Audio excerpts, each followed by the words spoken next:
వర్మ గారి సోదరి and I dream interview ద్వారా ప్రపంచానికి పరిచయమైన విజయలక్ష్మి గారు ఎన్టీఆర్కి నిజానికి చాలా పెద్ద ఫ్యాన్. అది ఆవిడ ఇంటర్వ్యూలోనే మనతో చెప్పారు.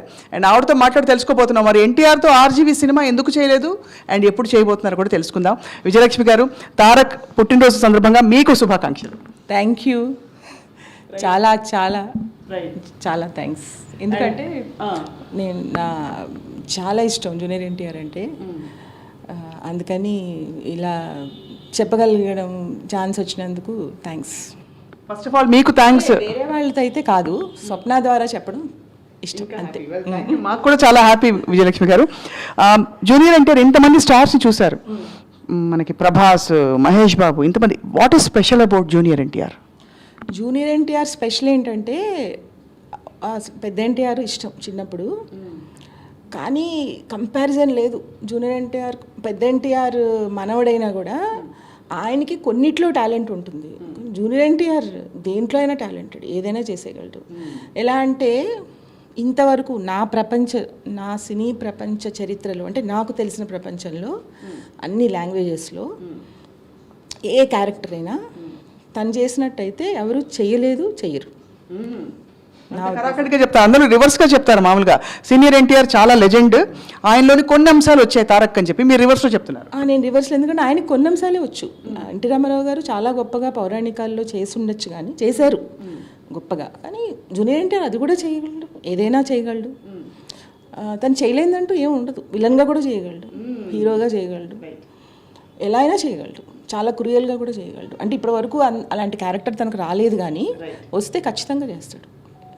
ఇంత ఏదైనా. ఇప్పుడు సపోజ్ బాహుబలిలో రాణా లాగాను, లేకపోతే అరుంధతిలో సోను సూద్ లాగాను ఇచ్చినా కూడా చేసేస్తాడు. ఏ క్యారెక్టర్ అయినా తారక్కి తారేస్తాడు. రైట్. విజయలక్ష్మి గారు, తారక్ సినిమాలతో మీకు ఎప్పుడు అనుబంధం ఏర్పడింది? ఫస్ట్ సినిమా మీరు ఏది చూసుంటారు తారక్ది? నేను ఫస్ట్ చూడాలని ఉంది అని చిన్నప్పుడు తన సినిమా ఒకటి చూశాను. అది నాకు నచ్చలేదు, సినిమా నచ్చలేదు, తారక్ కాదు. సినిమా చూస్తుంటే ఏంటి సినిమా బాగాలేదు, ఈ అబ్బాయి చాలా బాగున్నాడు, ఇలా ఎందుకు చేశాడు ఇందులో అని చాలా అనుకున్నాను. తర్వాత ఆది చూశాను. ఆదిలో ఒక సీన్ ఉంటుంది, అందరికీ ఇష్టం చాలా. అది సూమోలు అరిస్తే అడ్డంగా, అరవకు అడ్డంగా నరికేస్తాను ఒక డైలాగ్ ఉంటుంది. అది చూసినప్పుడు నాకు ఇంకా అర్థమైపోయింది, ఇంకా చరిత్రలో ఇలాంటి వాడు పుట్టడు అని అర్థమైపోయింది. అది ఒక్కదానికి, అంత ఫ్యానా? ఆ ఒక్క చిన్నదానికి. ఇంకా తర్వాత తను చేసి చూసాక ఇంకా నాకు అర్థమైపోయింది ఫర్ ఎవర్ అని. సో ఆ తర్వాత ప్రతి సినిమా చూస్తూ వచ్చారు విజయ్ గారు, లేక కొన్ని మిస్ అయిపోయారా మధ్యలో? ఫ్యాన్గా మిస్ అవ్వడమా? ఇంకా నాకు అసలు మనశ్శాంతి ఉండదు, చూసేయడమే ఇంకా. కానీ ఇంకొకటి ఏంటంటే, స్వప్న చూస్తాను, ఖచ్చితంగా చూస్తాను. ఎవరో ఒకళ్ళని పక్కన బతిమాలేసో వాళ్ళని ఏదో ఒకలా కన్విన్స్ చేసి చూస్తాను. ఫస్ట్ డే చూసేయాలి, లేకపోతే అంటే ఇంకెవరు చెప్పకూడదు నాకు అందులో ఏముందో, నేనే ఫస్ట్ చూసేయాలి.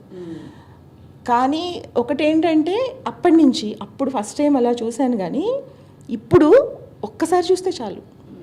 అన్ని ఎక్కువసార్లు కూడా చూడక్కర్లేదు, ఒకసారి చూస్తే అది ఉండిపోతుంది కళ్ళల్లో, తన టాలెంట్, యాక్టింగ్, ఎక్స్ప్రెషన్స్.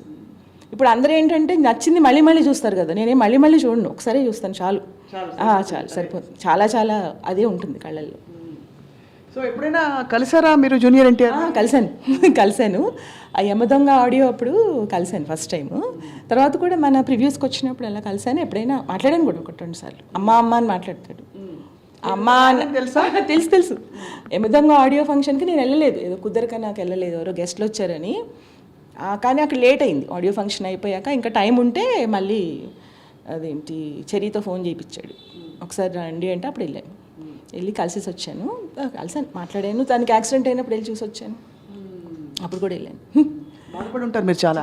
అంటే నేను అన్నాను, బాబాయ్ ఒకసారి సుమన్తో చెప్పాను, సుమన్ ఒక్కసారి చూస్తాను సుమన్, నాకు బాధగా ఉంది అంటే. మీ అబ్బాయి? మా అబ్బాయి. సో తీసుకెళ్ళి చూపించాడు. ఏం పర్లేదమ్మా, నాకు ఇది లెక్కే కాదు, ఇలాంటివి చాలా చూశాను నేను, తగ్గిపోతుంది. అప్పుడు మంచం మీద చేపపిల్ల కదిలిపోతున్నాడు, అన్ని దెబ్బలు పెట్టుకుని. ఎనర్జీ బాబోయ్, 100 పులుల ఎనర్జీ ఉంటుంది. లెగిసిపోతున్నాడు అసలు ఇంకా మంచం మించి. ఏంటమ్మా నీకు నొప్పి వేయట్లేదంటే, నొప్పి ఏం కేర్ చేస్తాం, నొప్పి కేర్ చేయండి నేను. అమ్మ అంటాడు, అదొకటి నచ్చుతుంది నాకు చాలా. ఆంటీ అనడు, ఎవరినైనా అమ్మ, అదొకటి నచ్చుతుంది. సూపర్. మీరు మీ కళ్ళలో తెలిసిపోతారు మీ ఆనందం ఎన్టీఆర్ని చూసి. సో ఇప్పుడు రీసెంట్గా RRR చూశారు కదా, ఏమనిపించింది విజయ్ గారు? RRRలో అంటే తన టాలెంట్ పేరు పెట్టడానికి లేదు, స్క్రీన్ మీదకి వస్తే చాలు. కానీ అంటే ఇప్పుడు వేరే వాళ్ళని ఏం అనకూడదు, కానీ తను స్క్రీన్ మీద ఉంటే ఇంకంతే, డామినేటింగ్. ఇంకెవరు పక్కన ఎవరు వచ్చినా ఆ అమ్మాయి కూడా అసలు ఇంకా ఆ అమ్మాయి కూడా పక్కన ఉన్న హీరోయిన్ కూడా డల్గా అనిపిస్తుంది నాకు, ఎంత మంచి హీరోయిన్ అయినా. ఈ పాట మీకు గుర్తుందా?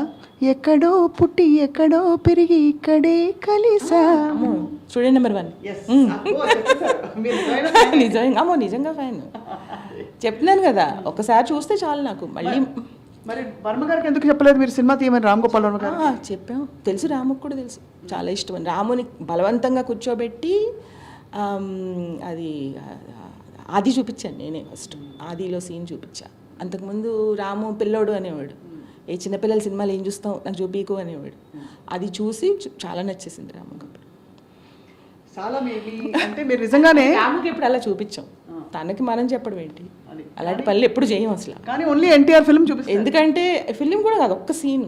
అప్పుడు వీడియో క్యాసెట్లు కదా, మొత్తం ఫార్వర్డ్ చేసేసి ఇది ఒక్కటి చూడు రాము ప్లీజ్ అంటే ఒక్క సెకండ్ అలా చూసాడు, టాలెంటెడ్ అన్నాడు.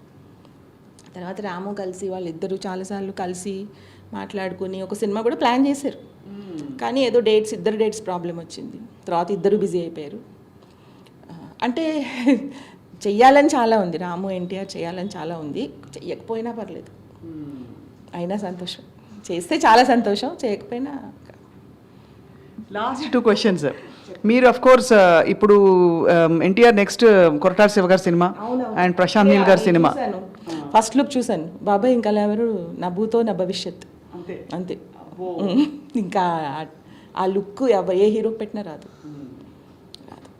చాలా మంచి హీరోస్ మనకు ఉన్నారు, కానీ అయ్య బాబాయ్ ఆ పవర్ ఎనర్జీ అసలు. ఇందాకేం చెప్పారు డైలాగ్ ఒకసారి చెప్పండి. ఏదమ్మా? ఆదిలో డైలాగ్, అరవకు అడ్డంగా నరికేస్తాం. ఎంత అందంగా చెప్తున్నారు. అవునా? అరవకు అడ్డంగా నరికేస్తాను దానికి థియేటర్లో అందరూ లేచిపోయి కుర్చీల్లోంచి ముందుకు వెళ్ళిపోయి, తర్వాత మనకేమీ కనిపించదు వినిపించదు ఆ డైలాగ్. మనం ఎన్నిసార్లు వెళ్ళినా ఆ డైలాగ్కి మనకు మాటలు తర్వాత ఏం మాట్లాడాడు ఎవరికి తెలియదు ఇప్పటి వరకు. తర్వాత టీవీలో చూసాను నేను తర్వాత ఏం మాట్లాడాడు అనేది. మీలో గొప్ప విషయం ఏంటంటే మీరు ఒక ఫిల్మ్ ఫ్యామిలీకి చెందిన వారైనా కూడా మీరు నిష్కల్మషంగా పూర్తిగా మీరు ఎంత ఫ్యానో హాయిగా చెప్తున్నారు చూడండి. అంటే మామూలుగా సినిమా ఏముందిలే అని అనుకోవచ్చు, ఆ టాలెంట్కి అసలు మనం వద్దనుకున్నా కూడా ఆగలేము. చెప్పాను కదా ఎంత ఎనర్జీ ఉంటుందంటే ఒక్కసారి చూస్తే చాలు ఎనర్జీ ఉండిపోతుంది. 10 సార్లు 20 సార్లు సాధారణంగా ఏంటంటే అంత ఇష్టమైనప్పుడు చాలాసార్లు చూస్తారు కదా, నాకు అలా కూడా అనిపించదు, చూసింది ఉండిపోతుంది అంతే అలా. లాస్ట్ క్వశ్చన్ విజయ్ గారు, పాలిటిక్స్ అండ్ ఎన్టీఆర్ మీరు ఎలా కనెక్ట్ చేస్తారు అసలు? అంటే ఆ ఊహ వస్తుందా మీకు? తను పాలిటిక్స్కి చాలాసార్లు వెళ్ళి ప్రచారం చేయడం జరిగింది. అంటే ప్రచారం చేసినప్పుడు నేను 2-3 సార్లు మాట్లాడాను కూడా తనతోటి. బాబాయ్ అది ఏమన్నా మామూలు టాలెంట్ అమ్మా, దేనికైనా ఇప్పుడు పాలిటిక్స్కైనా సినిమాలకైనా ఏం చేసినా సూట్ అయిపోతాడు తనకి. ఎందుకంటే ఎనర్జీ కదమ్మా, చాలా ఎక్కువ ఎనర్జీ, చాలా పట్టుదల, హార్డ్ వర్కింగ్ అన్నీ ఉన్నాయి కదా. నాకు సంస్కారం చాలా ఉంటుంది. ఇప్పుడు అంటే నాకు పాలిటిక్స్ తెలియదు అస్సలు, జీరో నాలెడ్జ్, కానీ వస్తే చాలా బాగుంటుందని అయితే ఉంటుంది. డెఫినెట్గా ప్రజలకు ఉపయోగం ఉంటుంది, ఎందుకంటే దాని హార్డ్ వర్క్ ఉంది కదా. అందరికీ అలా ఉండదు కదా, అట్రాక్ట్ అయ్యి రావడం వేరు, ఏదో చేయాలనుకోవడం వేరు. చెయ్యగలిగినా చేయలేకపోయినా ప్రయత్నం అయితే డెఫినెట్గా ఉంటుంది చాలా. సో ఇవాళ మా ఐడ్రీ ముఖంగా జూనియర్ ఎన్టీఆర్కి మీ విషెస్ వినాలని ఫ్యాన్స్ అందరూ వెయిట్ చేస్తారు, ఎందుకంటే మీకు ఫ్యాన్స్ అయిపోతారు చాలా మంది ఫ్యాన్స్. అవును, నీలాంటి వాళ్ళు మళ్ళీ పుట్టరు కాబట్టి నువ్వు 1000 ఏళ్ళు ఉండాలమ్మా. ఎంత బాగా చెప్పారు, ఒక అమ్మ మనసుతో చెప్పారు. అమ్మ మనసు, అమ్మ అంటాడు కదా, అంతే అమ్మ మనసు. అమ్మ మనసుతో చెప్పారు. విజయలక్ష్మి గారు మీకు మనస్ఫూర్తిగా ఐడ్రీమ్ తరఫున వీఆర్ గ్రేట్ఫుల్ టు యూ. ఎందుకంటే బర్త్డే విషెస్ చెప్పడానికి మీరు ఒక 4 ముక్కలు చెప్తే బాగుంటుంది, మీరు ఒక ఫ్యాన్ కాబట్టి అని అడిగాం, మీరు వెంటనే ఒప్పుకున్నారు. Thank you very much. నేను కూడా థ్యాంక్స్ అమ్మ, మోస్ట్ వెల్కమ్. సో అది ఇప్పుడు నేను జూనియర్ ఎన్టీఆర్కి ఎంత ఫ్యానో స్వప్నకు కూడా అంత ఫ్యాన్. స్వప్న ఏం అడిగినా చేసేస్తాను. థ్యాంక్ యూ వెరీ మచ్ అండి, we are honoured, I'm honoured. And అది ఒక నిజమైన ఫ్యాన్ మనసులోకి తొంగి చూసేవాళ్ళ జూనియర్ ఎన్టీఆర్కి మరొకసారి happy birthday from I dream. Thank you all for watching. మీరు చూస్తున్నారు ఐ డ్రీమ్ న్యూస్ని. Please subscribe. I dreams For more videos, subscribe. I Dream. Please subscribe for more videos. I dream. I dream. For more videos. Subscribe, I dream. Please subscribe. Subscribe I dream channel. Do subscribe. I dream. I dream ఛానల్ని subscribe చేయండి. Do watch I dream.